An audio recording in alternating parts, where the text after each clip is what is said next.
जी बिस्मिल्लाह।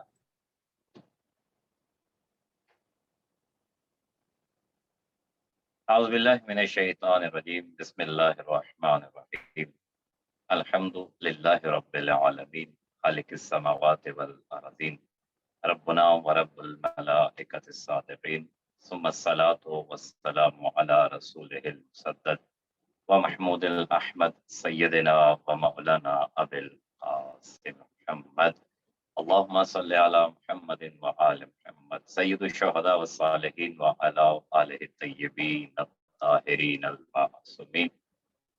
व लअनतुल्लाहि अला अअदाइहिम वल मुनीन अम्मा बाद बिस्मिल्लाहिर रहमानिर रहीम इन्नमा युरिदुल्लाहु लियुज़हिबा अन्कुम रिज्सा अहलल बैति व युताहिरकुम तत्हीरा अल्लाहुम्मा सल्लि अला मुहम्मदिन व आलि मुहम्मद। मेरे मोहतरम सामईन गिरामी का ये कुरान मजीद के एक नहायत मशहूर और मरूफ आय मजीदा को तिलावत करने का शर्फ हासिल किया। और ये कुरान मजीद की वो सूरा है, सूरा की वो आया है कि हमारी कोई ऐसी महफिल, हमारी कोई ऐसी बैठक और हमारी कोई ऐसी मजलिस नहीं होती है कि जिसमें इस आय मजीदा की तिलावत न की जाती हो। और जिस निस्बत से आज की इस नशिस्त का एहतमाम किया गया, यहाँ पे भी मैंने इसी गर्ज से इस आय मजीदा को तिलावत किया ताकि एहसास हो जाए कि हमारा वास्ता, हमारा ताल्लुक उन हस्तियों के साथ है कि जिनसे रियासत को खुदा ने ऐसा दूर रखा है जैसा दूर रखने का हक है, और तहारत उनका तवाफ ऐसे करती है जैसे तवाफ खाना काबा का किया जाता है, जैसे हक बनता है कि इनका तहारत तवाफ करे। आज क्योंकि इमाम मोहम्मद तकी अलैहिस्सलाम की शहादत की निस्बत से इस प्रोग्राम का एहतमाम है, और कोशिश की जाती है हमारे यहाँ कि जिस मासूम की निस्बत से किसी मजलिस का एहतमाम किया जाता है तो उनकी सीरत तैयबा के कुछ पहलुओं को लोगों के सामने पेश किया जाए ताकि अंदाज़ा हो कि खुदा ने मुताल ने हमें कैसे मासूम हस्तियों से नवाजा है, कैसे हमारे लीडर हमें अता किए हैं, कैसे हमें रहबर अता की है। ये हमारे इमाम मोहम्मद तकी अलैहिस्सलाम किस्मत की 11वीं कड़ी हैं और इमामत के 9वें फूल हैं जो दुनिया में आश्कार हुए और इस कायनात में रसूल खुदा के उस लाए हुए दीन को जिसे अल्लाह ने आदम से आगाज किया और क़यामत तक के लिए बका दी है,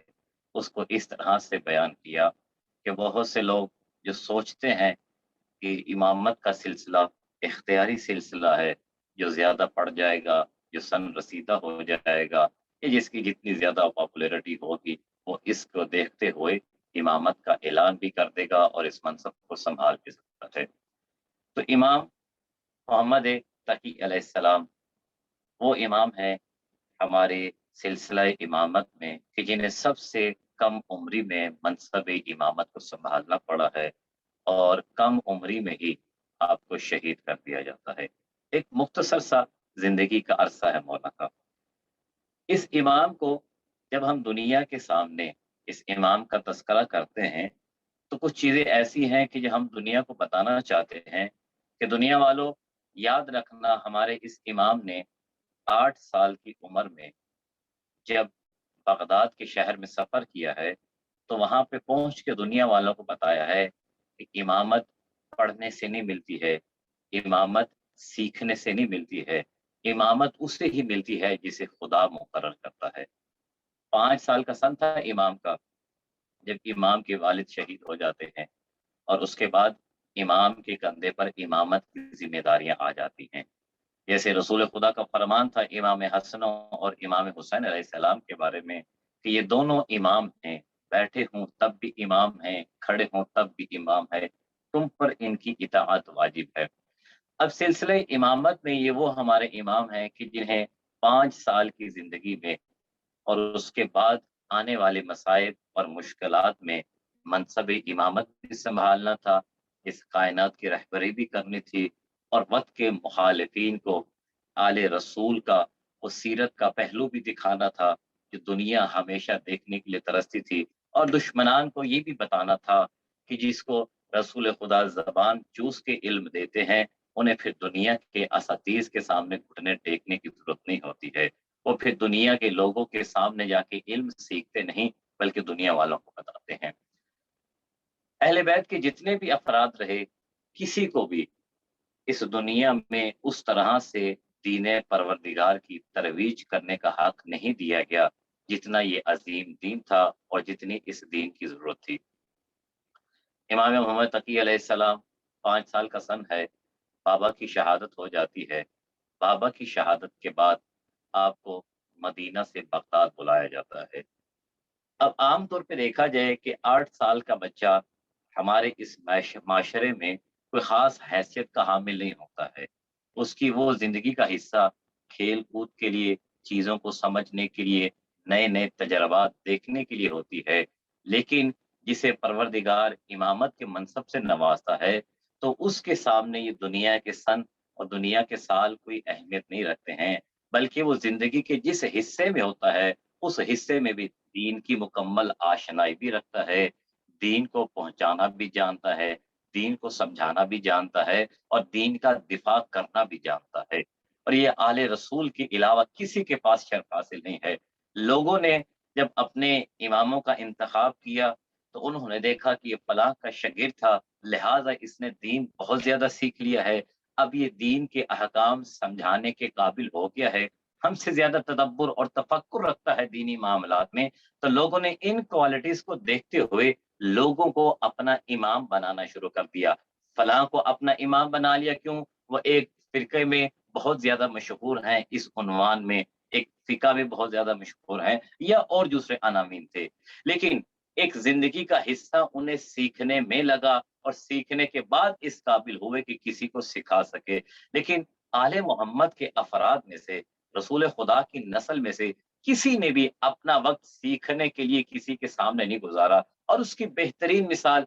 इमाम मोहम्मद तकी अलैहिस्सलाम हैं। ये इमाम 5 साल की उम्र में मनसब इमामत संभालते हैं और दुनिया के सामने जब वाकयात पेश करते हैं, जब तारीख वाले लिखते हैं कि जब मौला का सन तकरीबन 7 साल के करीब था, कि मौला को जब बगदाद बुलाया गया, तो बगदाद बुलाने के बाद मामून, क्योंकि पहले इमाम के कातिल से, कत्ल से अपने हाथ रंग चुका था, अब उसे खौफ था कि कहीं ऐसा ना हो कि लोग मेरे खिलाफ हो जाए। और दूसरा उसके दिल में यह खौफ था कि मैंने रजा को तो खत्म किया है, उनको तो शहीद करवाया है, लेकिन उनका बेटा अभी बाकी है। तो इमाम बड़ा हो या छोटा हो, दुश्मन जानता था कि आले रसूल के घर के अफराद में अल्लाह ने इल्म को ऐसे नवाज दिया है उनके पास, कि अगर कोई इनके पास जाएगा तो इनका गर्विदा होके रह जाएगा। लिहाजा 5 साल के इमाम को ये अब अपनी नजरों के सामने रखना चाहता था कि कहीं ये 5 साल का बच्चा हमारी हुकूमत के खिलाफ इकदाम न खड़ा कर दे। अब अगर आज की इस दुनिया में किसी के सामने ये बात की जाए, तो वो हैरान रह जाएंगे, बल्कि तस्लीम करने की मंजिल पर नहीं आएंगे। कैसे मुमकिन हो सकता है कि एक 5 साल का बच्चा और वक्त का बादशाह, वक्त का हाकिम, वक्त का खलीफा जो है, वो उससे घबरा रहा है और वो समझता है कि ये इसके मुकाबले में खड़ा हो जाएगा। लेकिन दुनिया ने ये मंजर देखा, और इमाम को अपनी नजरों के सामने रखने के लिए कि कहीं ऐसा ना हो कि लोग इमाम के करीब जाना शुरू कर दे और इमाम से मुलाकात करके हकीकत दीन के असली चेहरे को इमाम की जबान से ना देख लें, इसलिए इसने इमाम को अपने पास बुलाया। मौला को बगदाद बुलाया जाता है, छोटा सा सन है मौला का। जब मौला बगदाद में तशरीफ लेकर आते हैं, अब यहाँ पे उलमा ने कुछ वाकयात नकल किए हैं, बिहार में भी मौजूद है और बहुत सारी हमारी मोतबर कुतब ने इसको नकल किया है। और वो कहते हैं कि जब इमाम बगदाद में आते हैं, तो आने के बाद अब बादशाह ने इसे इमाम की इहानत के तौर पे या अपना शाही रोब रवा दिखाने के लिए, वो दबदबा दिखाने के लिए इमाम को डायरेक्टली अपने महल में इनवाइट नहीं किया है। सीधा अपने महल में नहीं लेके आए, बल्कि इमाम को महल से दूर रखा। इमाम एक बाजार में खड़े हुए थे, बहुत मशहूर वाकया है, नतीजे के पास पहुंचना है। इमाम खड़े हुए किसी गौर फिक्र में मुब्तला थे कि इसकी सवारी गुजरती है। तमाम बच्चे राह फरार इख्तियार करते हैं, लेकिन इमाम अपनी मंजिल पे कायम रहते हैं। इमाम पीछे नहीं हटते हैं। ये हैरान हो गया कि ये कैसा बच्चा है, क्योंकि उसने इमाम को देखा नहीं था, इत्तला थी इमाम की। तो वो देख के हैरान रह गए कि कैसा बच्चा है कि तमाम बच्चे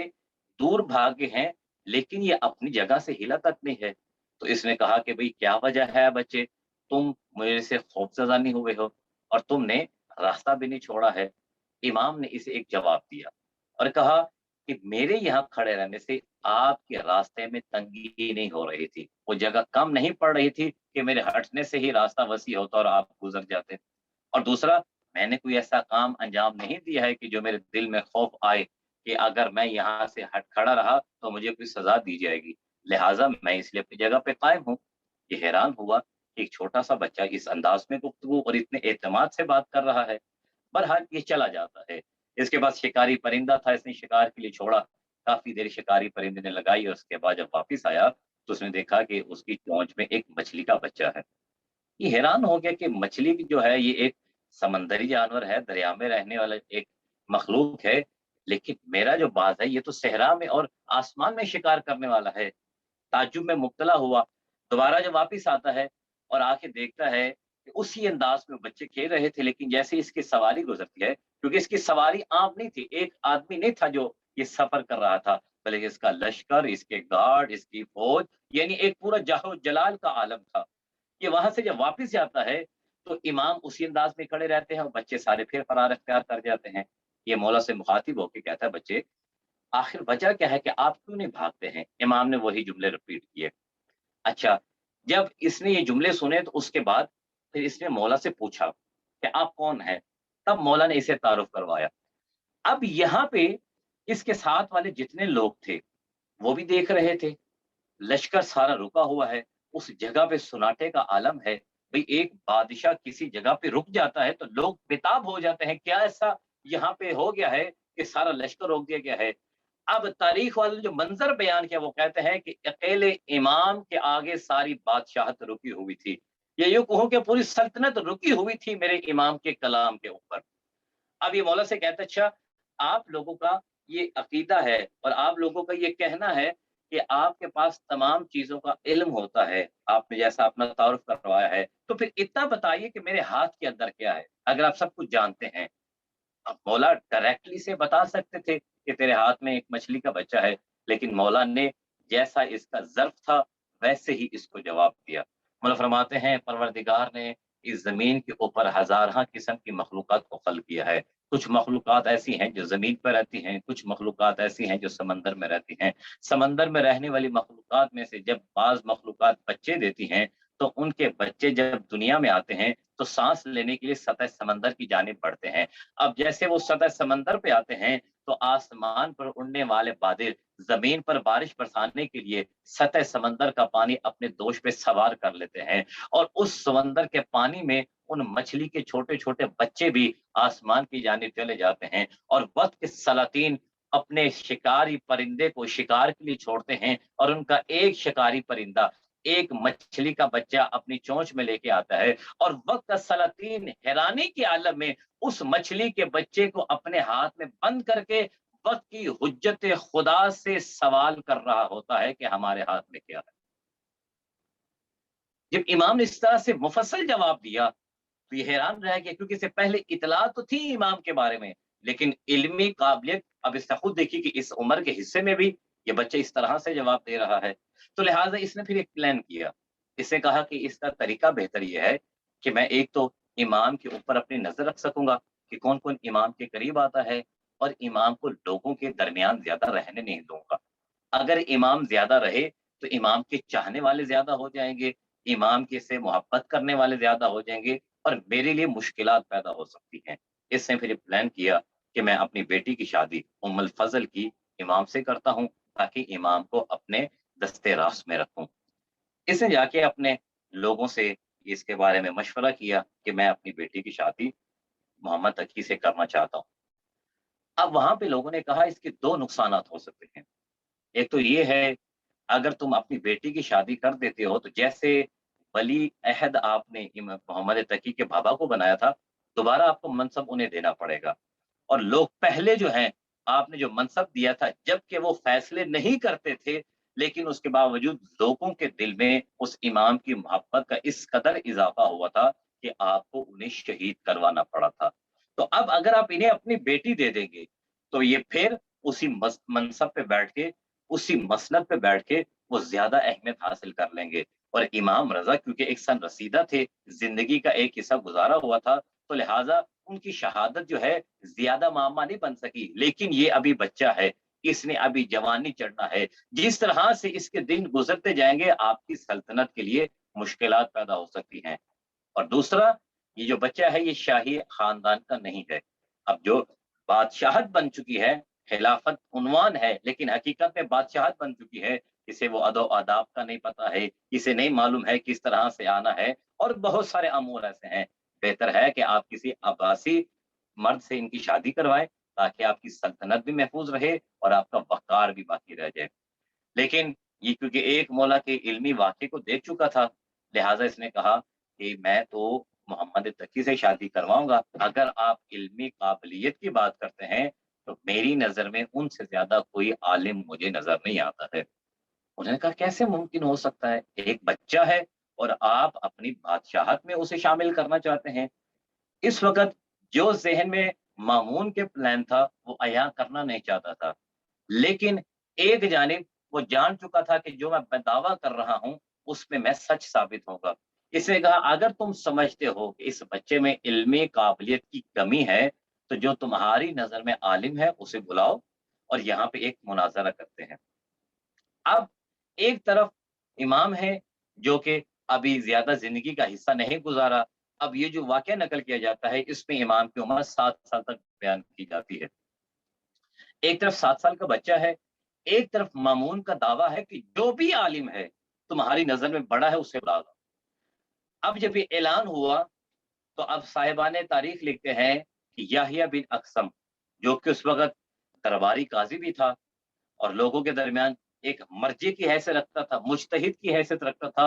اور باقی جتنے علماء تھے انہوں نے اتفاق کیا تھا یحییٰ بن اقسم پہ کہ ہم اس پہ اعتماد کرتے ہیں، یہ علم کی اس منزل پہ ہے کہ یہ اگر کوئی بھی سوال کرے تو ہم سے زیادہ سمجھتا بھی ہے اور اس کی اہلیت بھی رکھتا ہے۔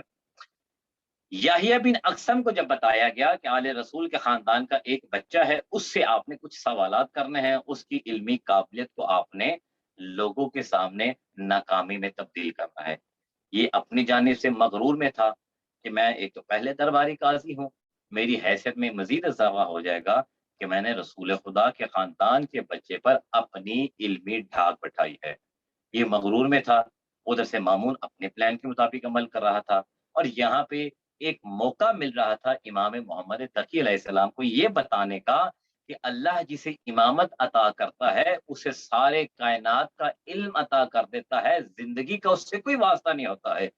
ضروری نہیں ہے کہ کوئی عالم بلوغت میں پہنچے گا، کوئی 20-25 سال تک پہنچے گا، دیکھے گا، سمجھے گا، شعور آئے گا، پھر کچھ چیز بیان کر سکے گا۔ تو لہٰذا اب یہ ایک جنگ بن چکی تھی۔ جنگ اس انداز میں تھی کہ ایک طرف اہل رسول کی طرف کا خاندان کا ایک فرد ہے، دوسری طرف دشمن کے خاندان کا ایک فرد ہے، اور یہاں پہ جنگ نیزوں تلواروں تیروں سے نہیں تھی، یہاں پہ جنگ علمی جنگ ہونی تھی۔ لہٰذا ایک دربار سجا دیا گیا جس میں بڑے بڑے عالم آئے، اور یہاں پہ تاریخ والے لکھتے ہیں کہ انہوں نے علماء کے لیے باقاعدہ چاندی اور سونے کی کرسیوں کا اہتمام کیا گیا۔ اگر میں نقشے کو پیش کرنا چاہوں تو عموماً جیسے ہمارے سیاستدانوں کی پارلیمنٹ ہوتی ہے اور اس میں ایک طرف بہت سارے افراد بیٹھے ہوتے ہیں اور سامنے 1 یا 2 آدمی ہوتے ہیں، اسی طرح سے منظر تھا۔ ہر طرف عالم، بادشاہ کے چاہنے والے، کیونکہ اس نے اعلان کروایا تھا کہ میں اس بچے سے شادی کراؤں، جسے اعتراض ہے وہ آ جائے، تو لہٰذا ایک بہت بڑی محفل سجی۔ ایک طرف محمد تقی ہیں، ایک طرف یحییٰ بن اقسم جو کہ اس وقت کے تمام علماء کی متفق حیثیت حاصل کر چکا تھا۔ یحییٰ بن اقسم آگے بڑھتا ہے، ادھر سے مامون آگے آتا ہے اور آ کے چاہتے ہیں کہ اس کا آغاز کیا جائے۔ یحییٰ آگے بڑھ کے مامون سے کہتا ہے کہ مجھے اجازت ہے میں اس بچے سے سوال کروں جس نے دعویٰ کیا ہے علم کا، تو مامون نے کہا آپ اس بچے سے ہی سوال کیجیے۔ یحییٰ آگے بڑھ کے کہتا ہے مجھے اجازت دیجیے میں آپ سے سوال کروں۔ امام نے کہا بسم اللہ کریں، آپ کو اجازت ہے۔ اب اس کے ذہن میں ایک چیز تھی جو صاحب کتاب لکھتے ہیں، تاریخ والوں نے نقل کیا ہے کہ اس نے یہ سوچا کہ یہ بچہ زندگی کے اس حصے میں ہے کہ جس میں کچھ عبادتیں ایسی ہیں جو واجب نہیں ہوتی ہیں، چاہے یہ رسول کے خاندان کا فرد ہے، لیکن کچھ معاملے اس کی زندگی میں جب پیش ہی نہیں آئے ہیں تو یہ ان کے بارے میں جواب دینے سے قاصر ہو جائے گا۔ تو اس نے سوچا میں حج کے متعلق سوال کرتا ہوں، क्योंकि इस बच्चे ने ना हज किया होगा, और हज एक ऐसा मसला है आज के दिन तक कि हम भी जब हज के बाब में पढ़ते हैं तो अक्सर ये कहा जाता है ये बहस तब ही समझ आएगी जब आप हज करके आएंगे। लेकिन इसके बहुत क्रिटिकल से मसाइल हैं, बहुत पेचीदा इसकी चीजें हैं जो वहां पे जाके ही समझ में आती हैं। इससे अच्छा ये मुझे बताइए कि अगर कोई इंसान एहराम पहन ले और कोई शिकार कर ले तो उसका कफारा क्या बनता है? अब इसने अपनी हैसियत के मुताबिक एक बच्चे के सामने ऐसा सवाल किया जो कि मसला उसकी जिंदगी में दरपेश ही नहीं आया है, और ये इस पे बड़ा राजी था, मुतमिन था कि मैंने बहुत बड़ा सवाल किया है। जब इसने इमाम से सवाल किया, इमाम डायरेक्टली इसे जवाब दे सकते थे, लेकिन यहाँ एक जंग का मंजर बन चुका था, इल्मी जंग थी। एक तरफ वो मनसब इमामत का इजहार दुनिया के सामने करना था कि जिसे अल्लाह इमामत देता है फिर उसकी इल्मी काबिलियत दुनिया में सबसे ज्यादा होती है, कोई उससे ज्यादा आलिम नहीं होता है। और दूसरा, दुश्मन को भी बताना था कि जिस शय के ऊपर तू नाज कर रहा है कि जिंदगी के इस हिस्से को इमाम नहीं जानते हैं, तो तुझे बता देते हैं कि इमामत से कोई शय, कोई मसला ढका छुपा नहीं होता। जब उसने सवाल किया ना, तो इमाम ने पलट के कहा, यहया बिन अकसम, सवाल तो आपका अच्छा है लेकिन आपका सवाल अधूरा है, इसे मुकम्मल कीजिए। यहया परेशान हुआ, कहा नहीं मेरा सवाल मुकम्मल है, इतना सा सवाल है, अगर कोई हालत एहराम में शिकार करे तो उसका कफारा क्या होगा? जब इसे दोबारा कहा ना, तो इमाम ने कहा, यहया बिन अकसम, शायद आपको खता हो रही है या इश्तबा हो रहा है, इस सवाल की कई शिकें बनती हैं, और मुझे आप वाज़ेह करके बताइए आप किस शिक के मुतालिक सवाल कर रहे हैं। यही एक दफा चौंक गया, हैरान हुआ, कहते ये कैसी बात है कि आप कह रहे हैं इसकी शिकें बनती हैं, जबकि मेरा एक आम सा सवाल है। इमाम ने कहा, यही अगर आप नहीं जानते तो फिर मैं आपको आगाह करता हूँ, आपका सवाल मैं मुकम्मल कर देता हूँ। यही ने कहा, जी बताइए। मौला फरमाते हैं, जो आप सवाल कर रहे हैं ना कि अगर कोई इंसान हालत एहराम में शिकार करे उसका कफारा क्या है, तो पहले मुअय्यन कीजिए कि उस फर्द ने जो एहराम पहना हुआ है वो एहराम जो है हज का है या उम्रे का पहना हुआ है, नंबर एक। नंबर दो, मुझे ये बताइए कि जिस इंसान ने शिकार किया है, आया वो इंसान आजाद है या गुलाम है? नंबर तीन, जिसने शिकार किया है उसने मकाम हल में किया है, एहराम वाले मकाम जगह, एहराम वाली जगह पे हल किया है जहां पे एहराम पहना वाजिब है, यहाँ उससे बाहर, बाहर की हदूद में उसने ये शिकार किया है? तो ये भी मुझे बताइएगा। फिर तीसरा, ये चौथा, ये बताइए कि जिस इंसान ने शिकार किया है उसने पहली दफा शिकार किया है कि पहले भी शिकार करता रहा है? और फिर आगे मुझे ये भी बताइए, जिसने शिकार किया है उसने आया किसी परिंदे का शिकार किया है या किसी चौपाई जानवर का शिकार किया है? फिर आगे मुझे ये भी बताइए, जो आपका सवाल है कि जिसने शिकार किया है आया वो बच्चा है या वो बालिग है? जिसने शिकार किया है आया वो आजाद है या वो गुलाम है? जिसने शिकार किया है ये बताइए वो ज़हनी तौर पे अक्ल रखता है कि मजनून है? मुझे ये भी बताइए कि जिसने शिकार किया है अपने शिकार करने पर पेशेमान है कि राज़ी है कि मैंने सही किया है? मुझे ये बताइए। ये चंद शिकें हैं, आप मुझे आगाह कीजिए कि किस शिक के तहत आप मुझसे सवाल कर रहे हैं। अब वो याहिया समझ रहा था कि मैंने एक ऐसा सवाल किया है कि जिसमें इस बच्चे को इल्म नहीं कि जिंदगी के कौन से हिस्से के ये अमल है, लिहाजा ये नहीं जानता होगा। लेकिन जब इमाम ने इसकी शिकें खोल खोल के उसके सामने रखी तो याहिया हैरान हो गया। अब मंजर क्या है? मंजर बड़ा लतीफ बना हुआ है। बादशाह के सारे मेहमान, बादशाह के आलिम, और आलिम वो कि जो याहिया पे एतमाद करते थे। याहिया की हालत ये है कि जब इमाम ने उसके सवालों पे सवाल खड़े कर दिए उसकी गर्दन झुक गई। अब याहिया परेशान, अब किस शिक के मुतालिक सवाल करे, वो तो समझा था कि इस सवाल के बारे में इल्म ही नहीं होगा। ये हैरान हो गया, अपना सर इसने झुका लिया, जो साहिब तारीख लिखते हैं कि इसकी गर्दन झुक गई। अब इमाम ने कहा, बताइए याहिया आपका सवाल किस शिक के तहत है? तो इसने कहा, मैं नहीं जानता, आप ही बता दीजिए। उन्होंने फरमाया, फिर ये भी याद रखो याहिया, ये जितने अफराद हैं इन हर एक फर्द का कफारा भी मुख्तलिफ मुख्तलिफ होगा।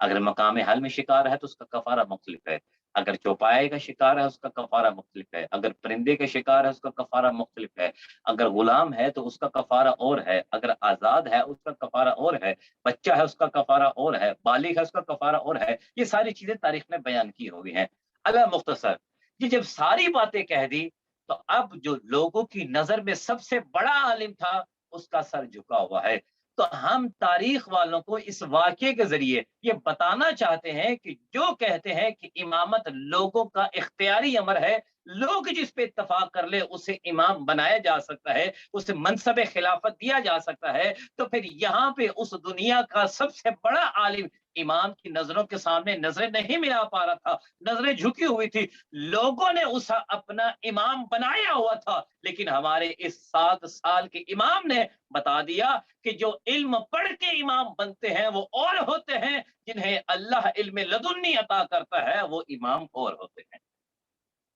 اور ہمارا یہی عقیدہ ہے کہ ہم نے دنیا کے لوگوں کو زیادہ پڑھا لکھا ہونے کی وجہ سے امام نہیں مانا ہے، ہم نے امام اسے مانا ہے جسے مصطفیٰ نے امام کہا ہے، اور پھر جسے مصطفیٰ نے امام کہا ہے پھر اس کا منظر تاریخ آج یہ بیان کر رہی ہے کہ 7 سال کا امام ہے، وقت کے علماء کی گردنیں جھکی ہوئی ہیں۔ اب جب مولا نے اس کے ساری شکل کے بارے میں سے آگاہ کیا تو اس کے بعد مولا اس کی طرف مخاطب ہوتے ہیں اور مخاطب ہو کے کہتے ہیں یا چلیں آپ سوال نہیں کر سکے، میں آپ سے ایک سوال کروں، آپ اس کا جواب دیجئے۔ اب صاحب کتاب لکھتے ہیں کہ ایک دفعہ چونک گیا کہ جس سے میں سوال کرنے کا ڈھنگ نہیں رکھتا میں اس کو جواب کیسے دوں گا۔ یہاں پہ امام نے سے ایک سوال کیا، اچھا یہ بتائیے کہ ایک ہی خاتون ہے، وہ صبح کے وقت ایک مرد پہ حرام تھی، ظہر کا وقت ہوا حلال ہوگی، عصر کا وقت ہوا پھر حرام ہوگی، مغرب کا وقت ہوا پھر حلال ہوگی، عشاء کا وقت ہوا پھر حرام ہوگی، اور آدھی رات کے وقت اس پر پھر حلال ہوگی۔ یہ بتائیے ایک ہی خاتون مختلف ادوار میں کیسے ایک ہی فرد پہ حلال بھی ہوتی رہی، حرام بھی ہوتی رہی۔ یہ پریشان ہو گیا،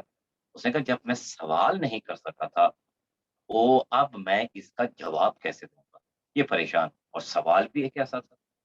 تو اب اس نے کہا کہ آپ ہی بہتر جانتے ہیں اس کا جواب کیا ہوگا۔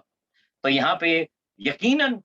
جیسے امام رضا علیہ السلام کی سیرت میں غلاموں نے جب دسترخوان پہ یہ دیکھا امام نے سب کو کھانا کھلایا تو انہوں نے جملہ کہا تھا کہ اللہ ہی بہتر جانتا ہے کہ رسالت کو کس گھرانے میں قرار دیا جانا ہے۔ اب یہاں پہ بھی یہی منظر ہوگا، تمام علماء جو پیچھے بیٹھے تھے جتنے لوگ بیٹھے ہوں گے وہ بھی یہ کہتے ہوں گے خدا ہی بہتر جانتا ہے کہ رسالت کس گھرانے میں عطا کی جانی تھی، اور حق بنتا ہے ایسے گھر کے افراد کا کہ انہیں امامت و رسالت سے نوازا جائے کہ جن کے علم کا یہ معیار ہے کہ دنیا کے پڑھے لکھے عالم جن کی زندگی ساری علم میں گزر گئی نہ امام سے سوال کرنا جانتے ہیں اور نہ امام کے سوال کا جواب دینا جانتے ہیں۔